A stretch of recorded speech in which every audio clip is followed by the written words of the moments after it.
या तुम्ही आज आंदोलन सुरू केलंय, कशासाठी आंदोलन सुरू केलंय आणि मोठी संख्या जी आहे त्या अतिक्रमण धारकांची त्याची घरं पाडली ती लोक जमा झाले?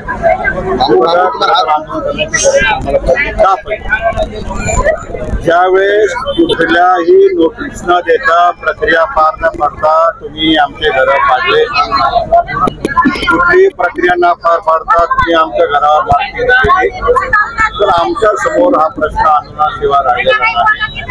सुप्रीम कोर्टाचे अनेक निर्णय आहेत. माननीय महानगरपालिकेने उच्च न्यायालयामध्ये सांगितलं की आम्ही सुप्रीम कोर्टाचे निर्णय पाळू, परंतु अद्याप निर्णय न पाळता तुम्ही कुठलाही पंचनामा न करता आता माझ्या बाजूला माझ्या माता बहिणीला यांना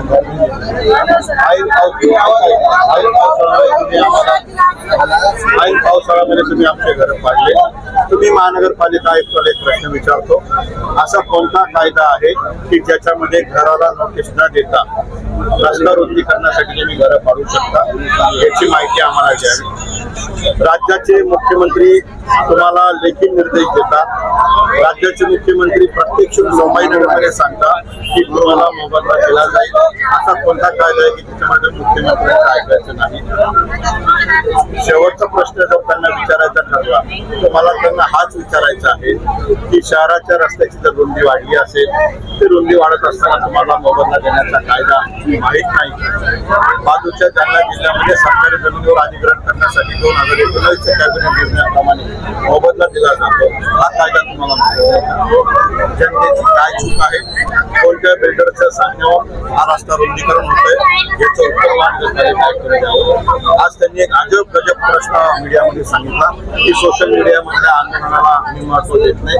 पण मला त्यांना प्रश्न विचारायचा आहे की ज्यावेळेस विधिमंडळामध्ये सदनात चर्चा झाली की महानगरपालिका आयुक्तांनी 2 कोटी रुपये सोशल मीडियावर अति तातडीच्या बजेटमधून खर्च केले. अति तातडीचं बजेट एखादी दुर्घटना घडली त्यासाठी असतो, त्या बजेटमधून तुम्ही 2 कोटी रुपये खर्च करता, त्याच्यामध्ये तुम्ही स्विमिंग पूल घरातला बांधता, हे तुम्हाला महत्वाचं वाटतं आणि जनतेने सोशल मीडियामध्ये आवाज उचलला हे तुम्हाला महत्वाचं वाटत नाही. तुम्ही आम्हाला उत्तर द्या, लँड एक्विजिशन कायदा काय म्हणतो? तुम्ही आम्हाला उत्तर द्या. ज्याच्या घरासमोर रुंदीकरण होत असेल त्याला नोटीस देणं क्रमप्राप्त आहे का नाही? तुम्ही मला उत्तर द्या की हर्सूल परिसरामध्ये 2 वर्षापूर्वी लँड एक्विजिशन प्रोसेस झाली, 50% लोकांना मोबदला मिळाला, ती जागा तुम्ही पाडताय. न्यायालयाने तुम्हाला सांगितलं नॅशनल हायवेने पैसे दिले, तुम्ही ती जागा पाडताय. पडेगाव मिटमिटामध्ये तुम्ही दादागिरी करून एका कॉन्ट्रॅक्टरला रस्त्याचं भूमिपूजन करण्याची तारीख ठरली होती, त्याच्यामध्ये झाडं कापण्यासाठी अनेक मान्यता प्रलंबित आहे मंत्रालयामध्ये, तरी तुम्ही घाईघाईत भूमिपूजनासाठी तुम्ही रस्ता पाडला. तुम्ही रस्ता किती तारखेला पाडला? तुम्ही नोटीस किती तारखेला देताय? नंतर का कंटेम्प्ट ऑफ कोर्ट करण्यात येऊ नये? अजूनही वेळ गेलेला नाही. कायद्याला आम्ही मानणारे आहोत. आम्ही शांत पद्धतीने कायद्याच्या चौकटीत तुम्हाला म्हणतो, जे घरं तुम्ही पाडले त्याचे पंचनामा करा, जे घरं तुम्ही पाडले त्याचे मोबदल्यावर चर्चा करा. मोबदला आम्हाला हवा. जे घरं तुम्ही भविष्यात पाडणार आहात, मार्किंग करत आहात, तुम्ही नोटीस तुम्ही त्यांना द्या. मार्किंग करण्यापूर्वी तुम्ही शासनाने कायद्याने ठरवल्याप्रमाणे मुआवजा द्या, मोबदला द्या. आम्ही विकासाच्या आड येणार नाही. तुम्ही माहिती सर्वांना देताय की विकास विरोध हो रहा है. घर जर तुटत असेल तो विकास मान्य आहे का? घर जर तुटत असेल मोबदला नसेल देणार तर तो विकास मान्य आहे का? शहरामध्ये तुझ्या भाव पद्धतीने दादागिरी पद्धतीने दडपशाही कारवाई सुरू आहे. या दडपशाहीला आम्ही मानत नाही. कायद्याच्या चौकटीला मी उत्तर देऊ आणि मी माननीय मुख्यमंत्री कळकळीची विनंती करतो, कृपया या महापालिका आयुक्तांची बदली आपण करू नका. ज्यांनी माझ्या आईला रोडलं, ज्यांनी माझ्या आईला अडवलं, त्यांच्या डोळ्यातल्या एक थेंबाचा बदला कायद्याने आम्ही जोपर्यंत घेणार नाही, आम्हाला मोबदला मिळणार नाही. कृपया मुख्यमंत्री महोदय यांची बदली करू नका. आम्हाला न्याय द्या. आम्ही न्याय घेतल्याशिवाय थांबणार नाही. तुम्ही निर्देश देताय, तुम्ही घोषणा करताय आणि महापालिका आयुक्त तुमच्या घोषणेकडे जुमानत नाही. हे कोणाचं ऐकता? याच्यावर देखील सखोल चर्चा झाली पाहिजे. आणि आम्ही शहरामध्ये आज पहिला दिवस आहे. आम्ही संकलन केंद्र उभं केलं. या संकलनाद्वारे आम्ही रोज एक माहिती घेणार आहोत.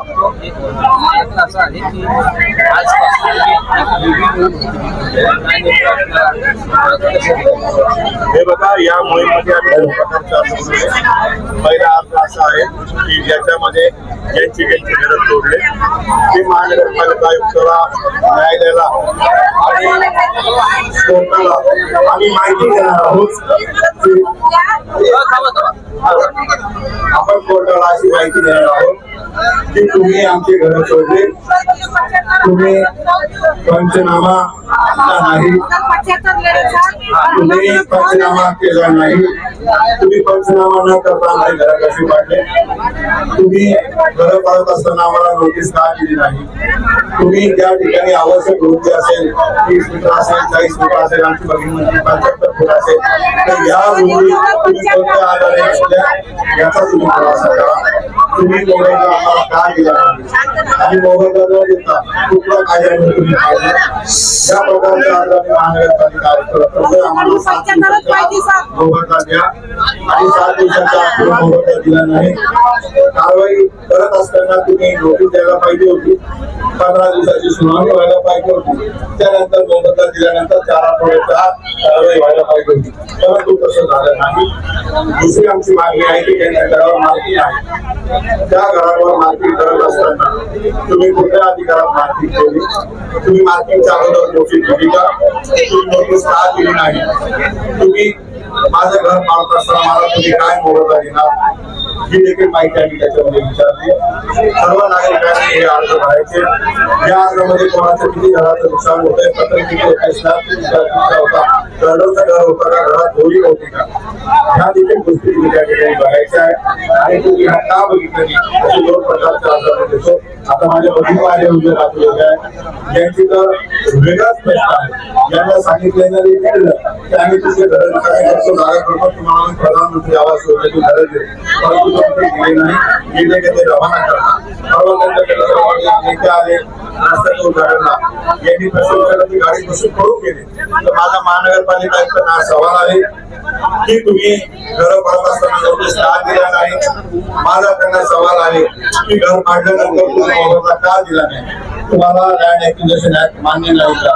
आणि शेवटचा प्रश्न त्यांना, तुम्ही मुख्यमंत्र्यांना जमानत नाही, तुम्ही न्यायालयाला जमानत नाही, तुमच्या आमच्या विनंतीला जमानत नाही, कोणती शक्ती तुमच्या मागे आहे, तुम्ही त्या शक्तीचं देखील नाव सांगा. तुम्ही करत असाल तर कल्पना नाही, एखादी शक्ती असेल जी शक्ती तुम्हाला सांगते लोकांना कॉन्ट्रॅक्ट द्या, जी शक्ती सांगते शहरामध्ये घरं बनवून बिल्डर्सला स्वस्तात घ्या द्या, जी शक्ती सांगते मोठ्या प्रोजेक्ट साठी रस्ते मोठे करा, त्या शक्तीचं नाव सांगा. आयुक्त साहेब, मला पोलीस प्रशासनाने नोटीस दिली, पोलीस प्रशासनाने आम्हाला आंदोलनात खूप सहकार्य केलं.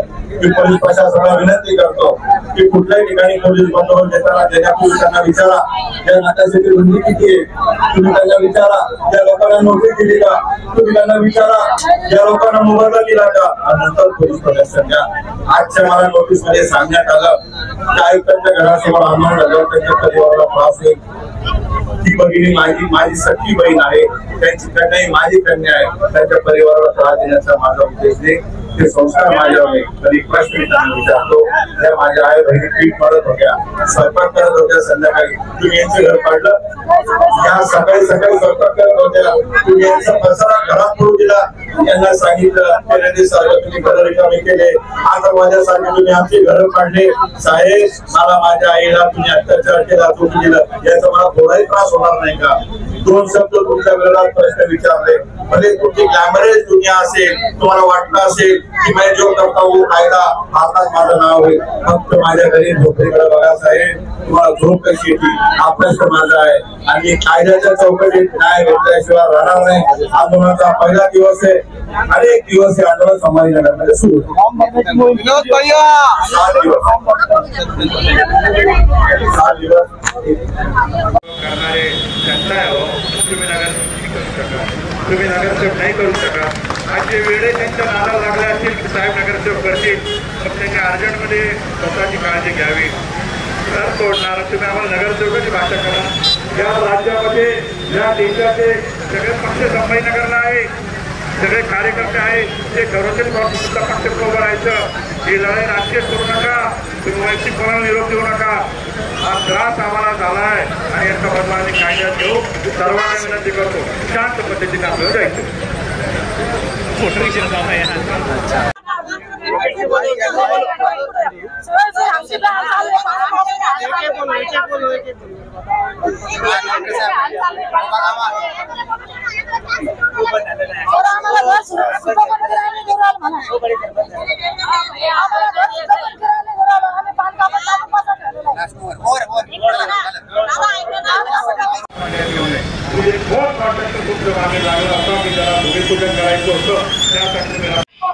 कमीत कमी आम्हाला झोपडीत तरी राहू दे, कशाला घर